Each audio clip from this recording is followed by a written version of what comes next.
You're very outspoken about steroids in general, not just in wrestling, but in general. Yes. Do you think that Congress should investigate pro wrestling with the steroid investigations along with football, baseball? They should have investigated wrestling way before baseball, football, anyhow, because wrestling got the most deaths from that drug related than any other sport. How often did you hear of baseball, football, hockey of deaths? They may have been one or two, I don't know. But how many would you say there have been in wrestling? Phil Mushnick, I think, or somebody wrote, he said that in the past 20 years, there's been like 70, 80 deaths. Yeah. If that doesn't bring the attention to somebody, I'd say there's something wrong with this picture. Yeah. Are you surprised that, I mentioned quotes from Flair, Hogan, Dusty. Are you surprised that these guys keep popping up out of the woodwork and taking shots at you in their books?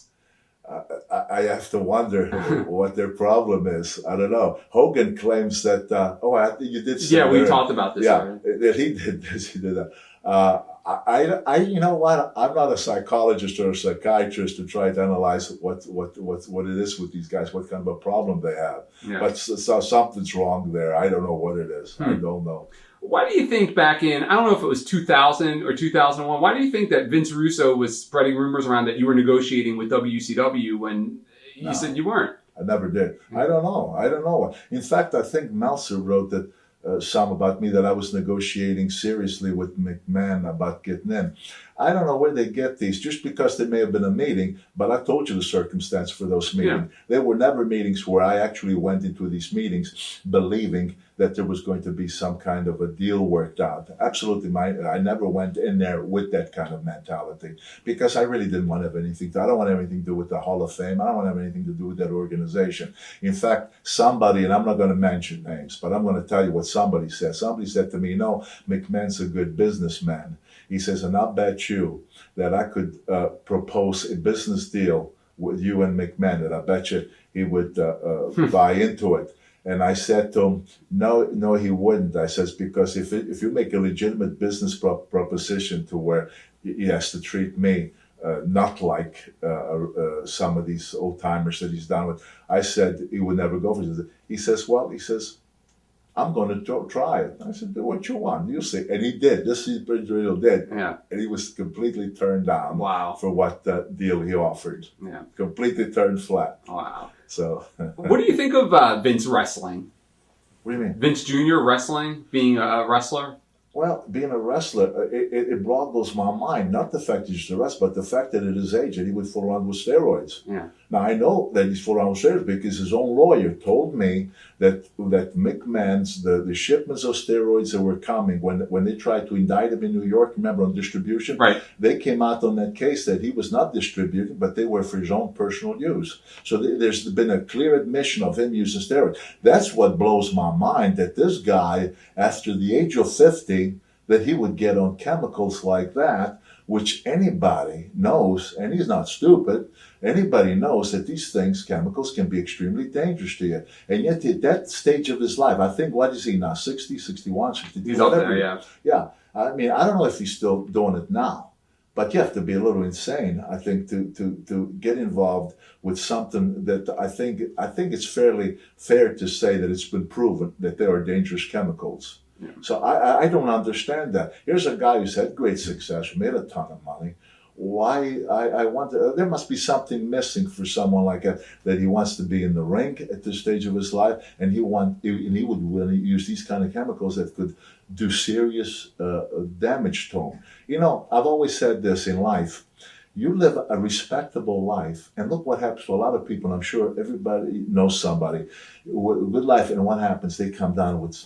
I know a friend, a respectable person who always lived a good life, has been diagnosed with MS.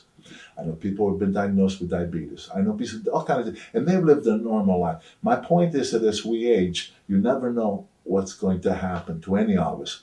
But when you start fooling around with things like that, it's almost like ensuring yourself of horrible things to come. Yeah. You know what I'm saying? And that's why maybe I'm a coward. I wouldn't even take an aspirin when I was wrestling, no matter how much I was hurt, because I always feared that these things could have side effects that in turn could greater problems. Don't get me wrong, I'm not against medicine. Thank God for doctors who come up with medicine, because what would diabetics do without their medications? What would people with other diseases do without? But that's a different situation. Yeah. These are medicines that, unfortunately, as we go through life, things happen to us as we age. And so you need help from the medical field. But these kind of drugs that we're talking about, these are killer drugs. That's like begging for something to happen to you down the road. Yeah. And that I don't understand. Can you talk about the love affair that your fans still have with you? I mean, whenever I have you on my radio show, the fans just love you. Can you talk about the love affair that you have with your fans? Well, when I was wrestling, I could feel it, because the arenas, the people that we got and how they reacted. I mean, my God, I'd walk out of the dugout to go into the ring, and people start chanting Bruno, Bruno, 20-some thousand people in the Garden of Boston. So that used to touch me all the time. I mean, you never get used to that. It always touched me. But what amazed me, shocked me, is that when I was finally through and I left, I thought, I think I'm a pretty realistic person. I felt that, you go on now with the rest of your life, and so will everybody else. People take over your place, and then, people are going to cheer, whatever. Then, people come up.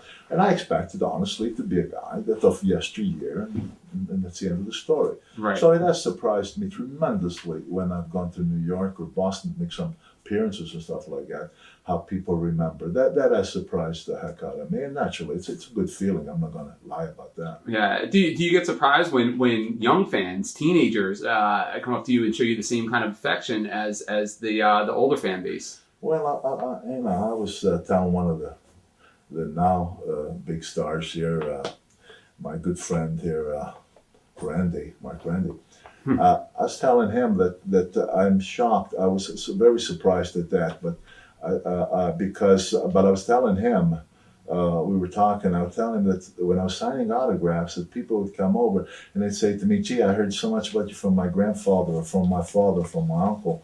And he said, and when I heard that you were going to appear here, and I saw tapes, I wanted to have the opportunity to meet you in person. Of course, it's very flattering. So a lot of these younger people, I guess they know you because there are tapes out there they may have seen you in, or because maybe their moms or dads or grandparents were big fans. Mm-hmm. And I guess it passes on. I used, I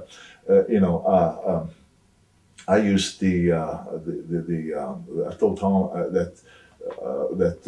I used this, that Mickey Mantle, Willie Mason, these guys, there's a young people today that couldn't have been around when they played, but they heard so much from their parents or whatever, about Mickey Mantle.